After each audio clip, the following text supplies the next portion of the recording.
everybody,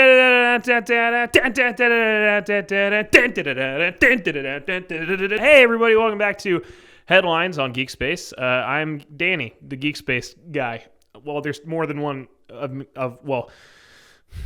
I do this show specifically. I do other shows, but this one's me. It's been a while.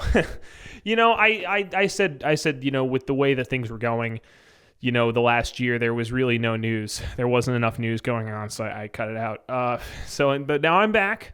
Now that there's news again, now that the gaming world is back, we're still gaming, guys, and I think that now is a good time to bring back headlines. As you can see, I'm here at the ocean, in the ocean. This week we're talking big cancellation news. Very sad to watch a game die, especially one that had such a bright future. We finally lost Artifact, Valve's great card game. And you know what? This one's been it's been struggling underneath the pillow for a couple years now. And it's really sad to see it go. And I'm really sad because I played so much Artifact. So for those of you who are not in the know, Valve did actually make a game in the last few years that wasn't Half-Life Alyx, and it was a card game called Artifact that took place in the Dota 2 universe. That absolutely was not an answer to a different card game that takes place in a MOBA universe by a different publisher. But it wasn't that. So they said, we're going to make that, and it's a completely original idea. Valve posted a press release on the Artifact community page on Steam, essentially summing up that after their release initially of Artifact in 2018, they saw a huge spike in sales, and then it dropped off pretty quickly, and that the player base never really got back up to its initial sales level. So while they were working on an update to try to make the game more accessible to people, solidify a larger player base, it never really worked out, and the amount of players there were didn't really justify further development on the project.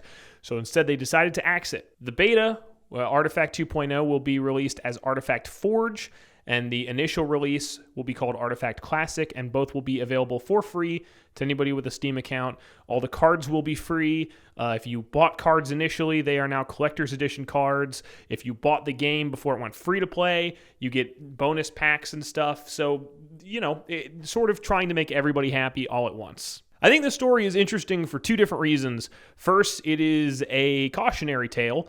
To show that basically, no matter what company you are, chasing trends is not going to be helpful. If you are a company who's making a battle royale, if you are making a card game, off the back of Hearthstone and Gwent, Valve said, let's give it a shot. We'll make a card game. And even though they're Valve, it still didn't work. And even though the game was pretty well received by card enthusiasts, it still didn't work. And the other thing I think is interesting about this is Valve notoriously or notoriously has a culture of allowing people to develop whatever they want.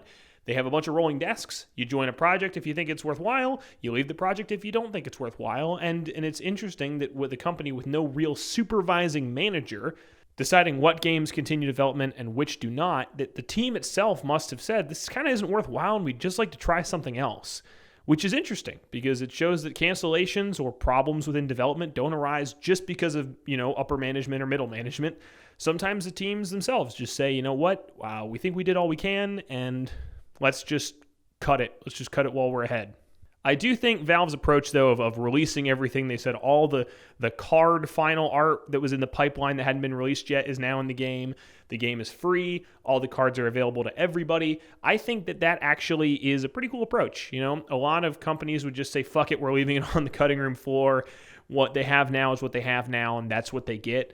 Valve at least said, we're going to release basically an end-of-life update for a game that never had life to begin with. Artifact 2.0 didn't happen. So, you still get the update, the end-of-life update, even though the game didn't come out.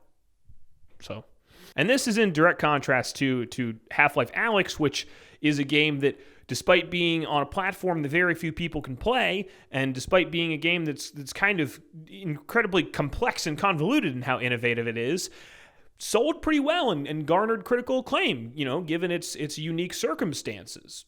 Moral of the story, even if you think you can do something better than somebody else, don't just follow a trend to follow a trend. It's not going to be worthwhile for you in the long run, all right? Like imagine if some guy was like, I'm going to do a YouTube video game news show once a week where I discuss a big headline. Like that's never been done before. Like YouTubers doing video game news, that's never been done before, and I can do it better than any of them. And you would think that guy's a fucking idiot. And he's a fucking moron, and I just don't like him. I just don't fucking like him. And I want to punch his stupid fucking face! Thanks for watching. I'm going to try and do these again once a week on Mondays. Although by the time my internet gets this one up, it might be Tuesday. Because my internet's real bad right now. Subscribe or like this video or leave a comment telling me how much you love me. I need it right now, guys. I really need it. Please. I'm really, guys, I'll be honest with you. I'm struggling. I don't even know what to say anymore. I'm only keeping the video running because I'm too anxious to turn off the camera. Because when I hit the button, I don't know if you'll remember me. When the video is done, I don't know if you're going to remember who I am. You're going to go about your day and you're going to say, this guy, who? You know?